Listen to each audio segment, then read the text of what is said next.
I now want to throw it open, for a wider debate and discussion on the road ahead for India and the United States of America. Joining me on the show, Jayant Krishna's former CEO and CEO of NSDC, part of Prime Minister's Skill India Mission, senior fellow of the CSIS. Daniel Silverberg is managing director at Capstone, former Pentagon and Capitol Hill official. Also with me on the broadcast is Ambassador Vivek Kaju, former secretary in the Ministry of External Affairs. But I first want to cut across to India Today. Siddharth Zarabi, group editor, Business Today. Siddharth, now that these additional tariffs are coming into effect starting tomorrow, what are your sources in the government telling you? What are India's options and what steps are we taking?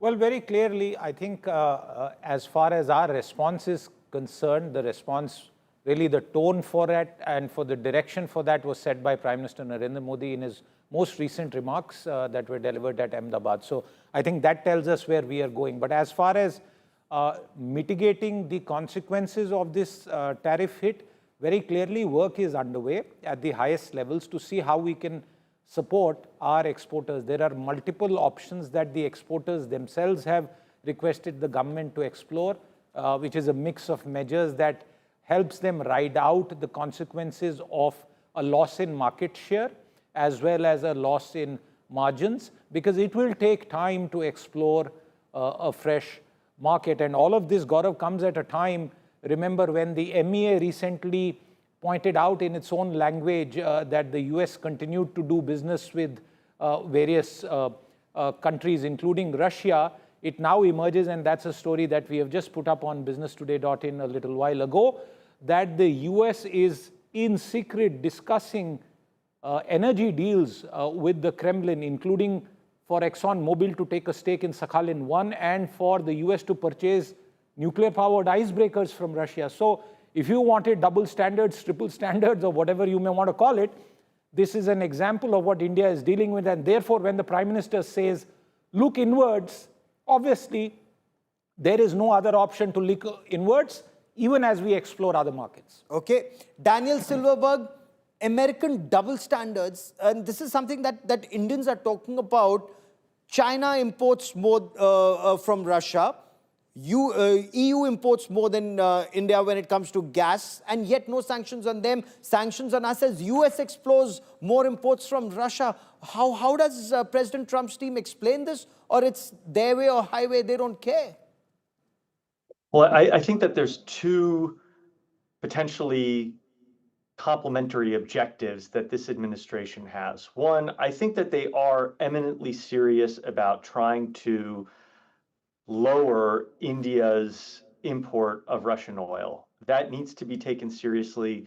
I would look very closely at Peter Navarro's op-ed in the Financial Times from a few weeks ago, in which he stressed that the administration is frustrated, that they feel like they're expending political capital, military, diplomatic capital on trying to negotiate an end to the Ukraine war, and simultaneously they have a very close ally who is providing the financial underpinnings of this war. And so they're trying to... And what about European Union, sir? European Union buying gas from Russia does not fund that same war?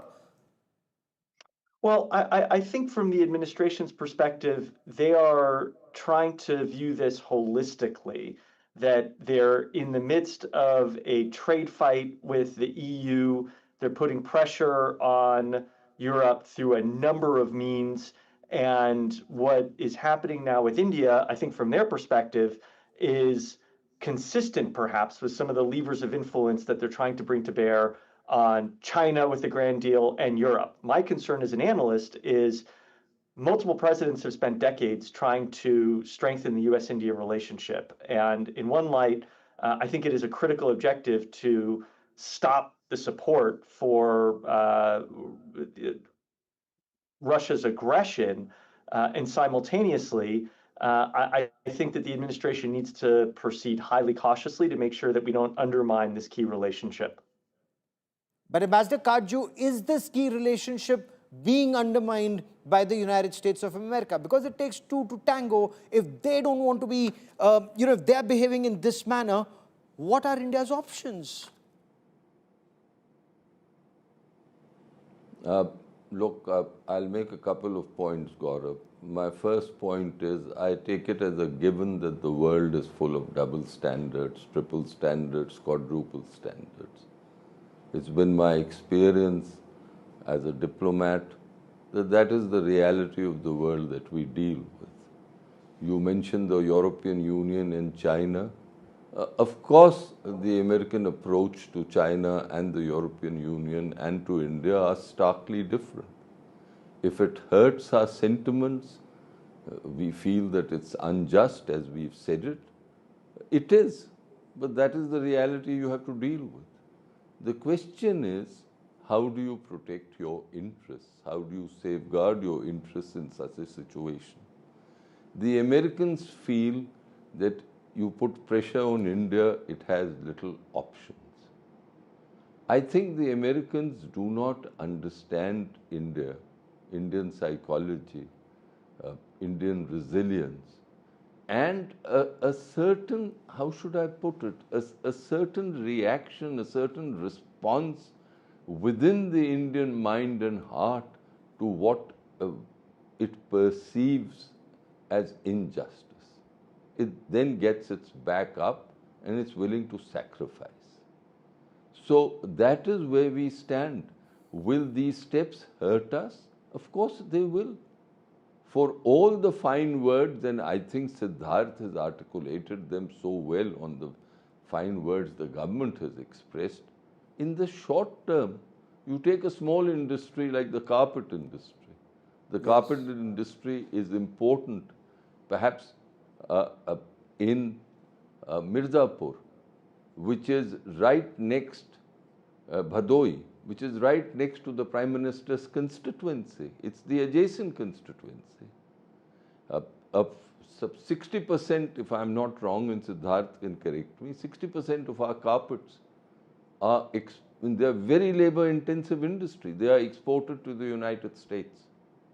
I've seen advertisements in the US on the issued by importers of Pakistani carpets, pointing out that there's a 31% differential in the duty, customs duties between Pakistani carpets and Indian carpets, and therefore importers of carpets can diversify and they need not worry.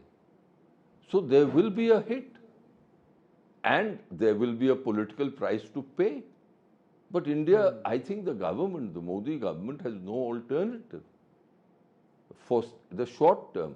Hopefully in the future, there will be some rethink on the part of America.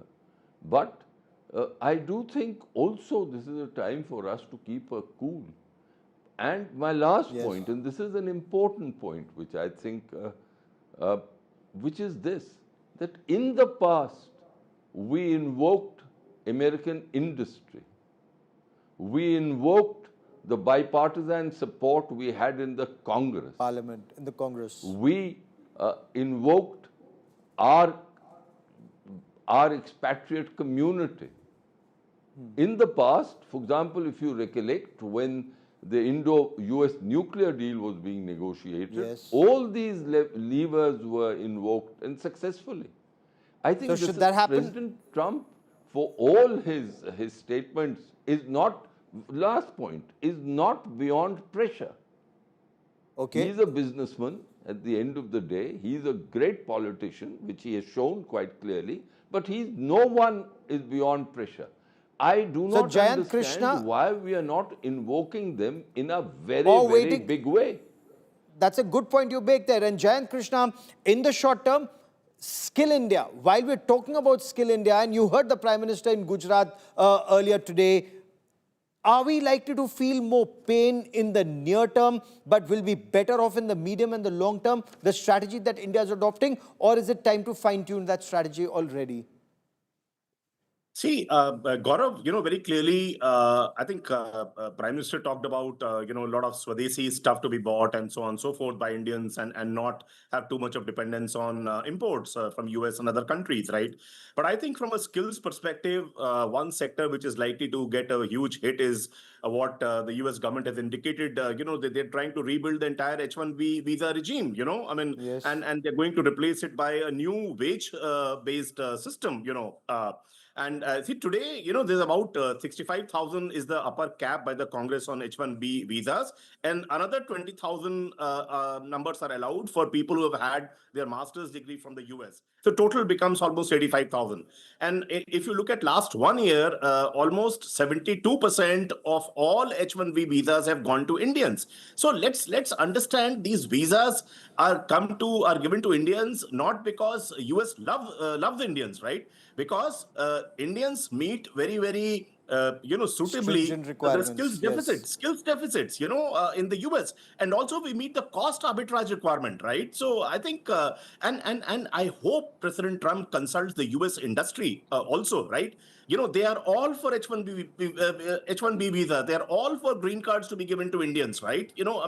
I mean, in isolation, you think that Indians are taking away the US jobs. That's completely wrong. These are the In jobs for fact, they're which US creating more. Yes. US people are not Gaurav, available. may I You know, come in for a moment? Oh, absolutely. Quickly, sir, before I bring in Daniel Silverberg and Siddharth. But go on, sir. Ambassador Kaju.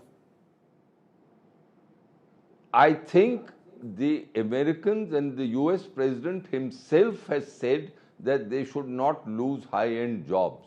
I recollect Yes. hearing him saying that it is ridiculous to send out people who have just graduated from American universities with great skills. So I'm not so concerned about the H1B visas. They will be restored because the Americans know. My concern is, and this is where I'll want my colleague to come in, my concern is with the poor weaver in Bhadoi. Yes. He'll lose his job. So, Siddharth, And as of politically, he's now, if I may submit, most important. indeed, absolutely. As of now, what are India's options? Grit our teeth, wait for better times. The Narendra Modi government, it's talking about asking Indians to buy more, but the Bhadoi carpets would fetch a much better price in the United States of America in US dollars than it would do in Indian currency. So what are the mitigating factors here? It's not as if exports have not fallen in the past.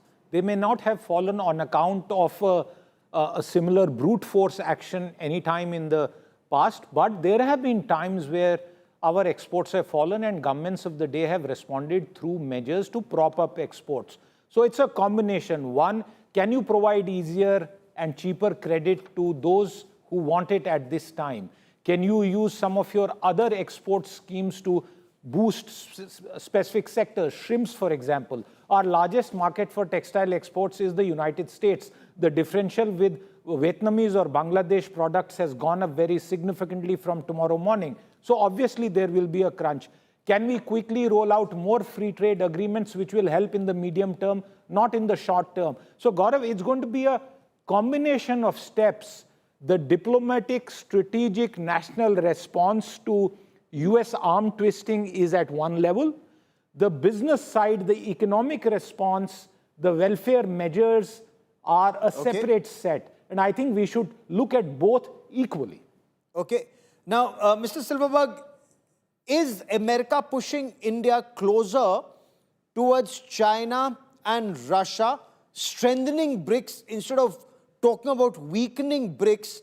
And India is such a strong strategic ally of the United States of America. So why would America want to do this? Because when it comes to Russian oil, if we get oil that is cheaper elsewhere, I'm sure our refiners would take it cheaper. It's market. If we get it cheaper from Russia, we'll take it from Russia. There are no sanctions on Russian oil.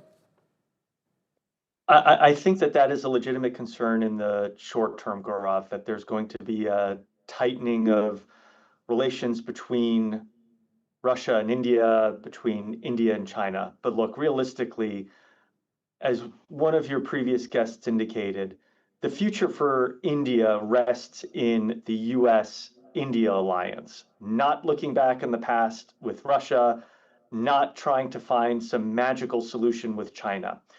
And there are any number of off-ramps available, both to the Trump administration and to the Indian government here, to get back to a reasonable place.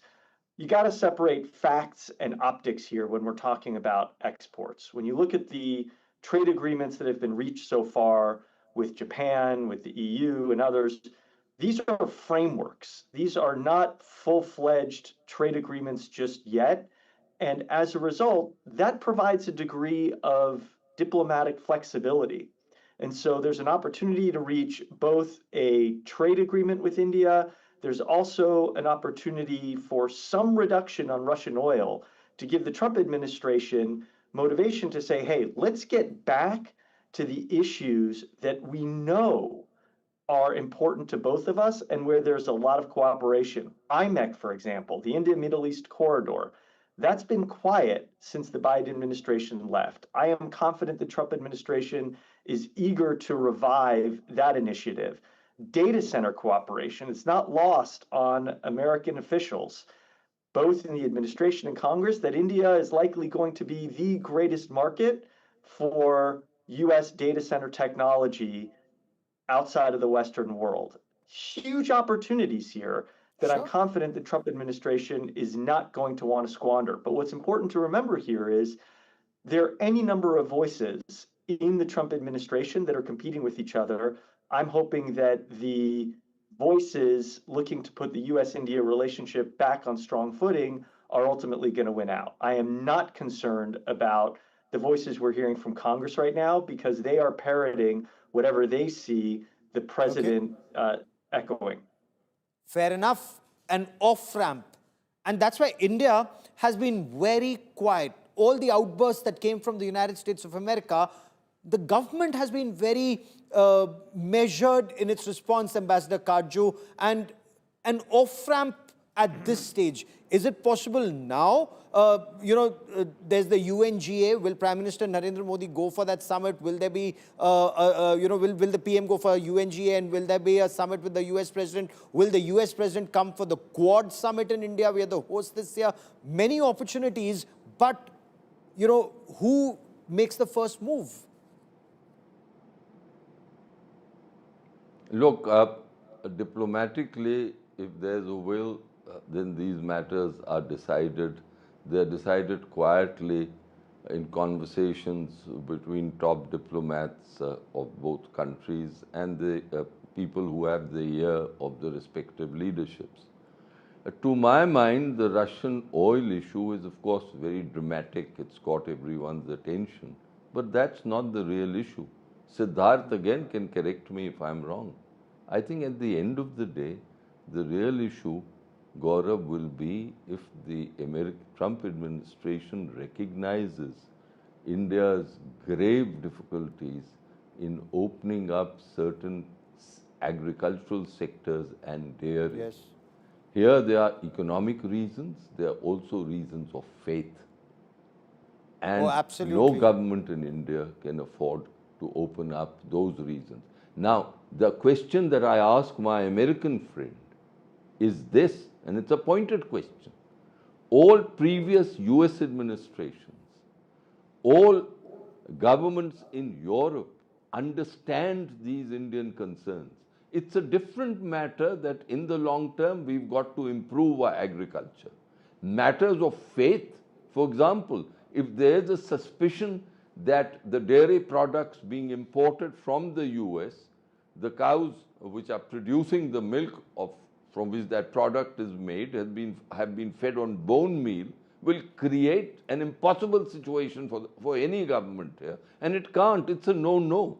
It's simply a no-no. It's a cultural issue in India, Mr. Silverberg. Is there an understanding in the Trump administration, Gaurav, that these are points, these are red lines that cannot be transgressed? And our American friend perhaps can enlighten us.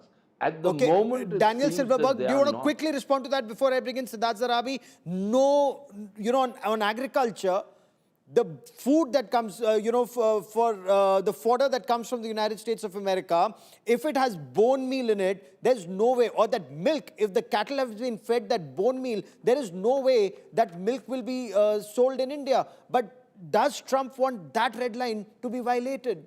Daniel Silverberg. Sure. I want to be very clear. I don't speak for the Trump administration. I'm an independent analyst. That said, I've been surprised throughout my career in government at the extent to which sometimes government officials might get details wrong, or that malice is ascribed to what could be characterized as just naivete or uncertainty. I've also been surprised by the number of government officials who are far more savvy than you might think. And so in this instance, per your previous comment, Ambassador, I am confident there are quiet conversations taking place behind the scenes highlighting India's legitimate, sensitive concerns here, and that the Trump administration will respond in kind. Okay, so even though a trade deal is not happening, and I think we have breaking news that's coming in, Siddharth, that even though a trade deal may be sometime off and there are additional sanctions, there is a fighter jet engine deal, a $1 billion fighter jet engine deal that India and the US are working on. And this is huge for the G404 and 414 engines that India needs for the light combat aircraft. Gaurav, refer back to what Prime Minister Modi said literally just yesterday. He is drawing the red lines that India has. It is the dairy sector, it is the farmer sector, and it is the MSME small businesses in India.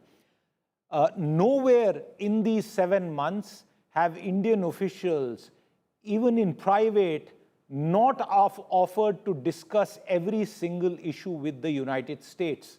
Concessions, including the rollback of the digital tax, happened as of 1st February. What I can say here with a fair amount of confidence is that Indian negotiators have been taken aback by the tone-deaf attitude on certain points of American negotiators. It's been to the extent that you go in with the understanding, you have a discussion, and 24 hours later, 1 week later, you are hit with a tweet that has no connection with the discussion that has happened. So I think the onus of the conduct of negotiations coming across as a credible person across the table to have conversations, even that has come under question at this time. And one quick final point on this issue, Gaurav. The sensitivity, would any American administration be able to sell non-halal certified meat or pork-based products to a Muslim country anywhere else in the world? I think the fact that American establishment, and I don't know the names here, if they are being so tone-deaf towards India, it's only right that we look inwards, because, if you don't want to hear us, we also don't want to talk to you. Fair enough. Jayant Krishna, when it comes to agriculture, when it comes to dairy, when it comes to fisheries, India's red lines are very clear. If Donald Trump wants to push India there is no way he's going to hit, he's going to make any headway. That's where he's hitting a brick wall.